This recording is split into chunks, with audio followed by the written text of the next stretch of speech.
Good morning my dear students. आपका स्वागत है कक्षा 7वीं के ई लर्निंग हिंदी के थर्ड लैंग्वेज के कक्षा में। कल हमने जो इसका तेनालीराम का जो सूझबूझ नामक चैप्टर था उसको पढ़ के रिवाइज कर लिया था। तो आज हम क्या करेंगे, आज हम इसके एक्सरसाइजेस को रिवाइज करेंगे। ठीक है, एक्सरसाइजेस में क्या है चलिए देख लेते हैं।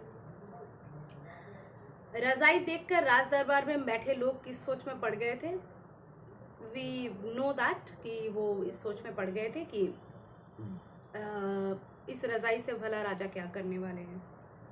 यदि आप भी राज दरबार में होते तो किस तरह राजा के शरीर को ढकते, ये तो आपकी बात है, आप जाने आप कैसे करते। But the point is that you don't have to write these answers, okay, these are just ignore them right now. किसने कहा, किससे कहा। महाराज इस काम को तो मैं चुटकी बजाते ही कर दूंगा।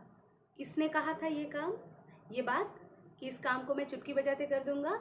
मंत्री ने, बिल्कुल सही, मंत्री ने कहा था कि इस काम को तो मैं चुटकी बजाते ही कर दूंगा। ओके, नेक्स्ट है महाराज आप अपने घुटनों को थोड़ा मोड़ तो लीजिए। एक ही व्यक्ति है जो सक्सेसफुल हुआ था, तो ये किसने कहा था? तेनालीराम ने कहा था। ठीक है, उसके बाद है दिए गए प्रश्नों के उत्तर लिखिए। राजा ने राज दरबार में क्या ऐलान किया? राजा ने राज दरबार में एक रजाई को दिखाकर यह ऐलान किया कि जो मुझे इस रजाई से पूरी तरह ढक देगा मैं उसे इनाम दूंगा। देखिए, इस पाठ के प्रश्नोत्तर मैंने आप लोगों से पहले ही डिस्कस कर लिए थे। This is our revision class. तो मैं कोशिश करूंगी कि इस पाठ के प्रश्नोत्तर को मैं पेंसिल से बुक में लिख करके आप लोगों को असाइनमेंट के तौर पर अपलोड कर दूं। ठीक है, तो आप लोग अपने आंसर्स के साथ इसको मैच कर लीजिए। ज़रूरी नहीं है कि मैं जो आंसर लिख रही हूँ आपको भी वही लिखना है।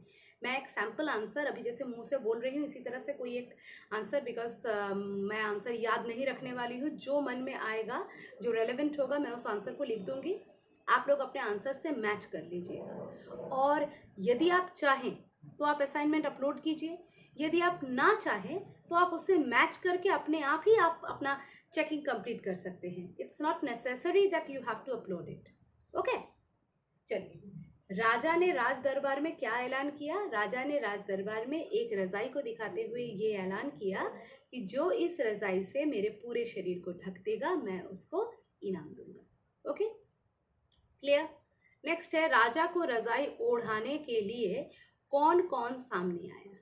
राजा को रजाई ओढ़ाने के लिए तेनालीराम समेत पहलवान, मंत्री और दरबारी सामने आए। राजा को रजाई ओढ़ाने के लिए मंत्री, पहलवान और तेनालीराम, या तेनालीराम सहित मंत्री, पहलवान और सभी दरबारी सामने आए।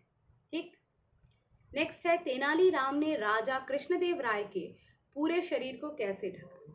तेनालीराम ने अपने बुद्धि का प्रयोग करके राजा कृष्णदेव राय को उनके घुटनों को मोड़ने के लिए कहा और इस प्रकार उन्होंने राजा के पूरे शरीर को ढक दिया। तेनालीराम ने अपने बुद्धि का प्रयोग करके राजा कृष्णदेव राय को उनके घुटनों को मोड़ने के लिए कहा और इस प्रकार उन्होंने जो है राजा के पूरे शरीर को ढक दिया। लास्ट क्वेश्चन, इस पाठ से आपने क्या सीखा? इस पाठ से हमने यह सीखा कि सूझबूझ और बुद्धिमानी से कठिन काम भी आसान हो जाता है। सूझबूझ और बुद्धिमानी से कठिन काम भी आसान हो जाता है। ठीक है, भाषा ज्ञान हम अगले क्लास में करेंगे। धन्यवाद।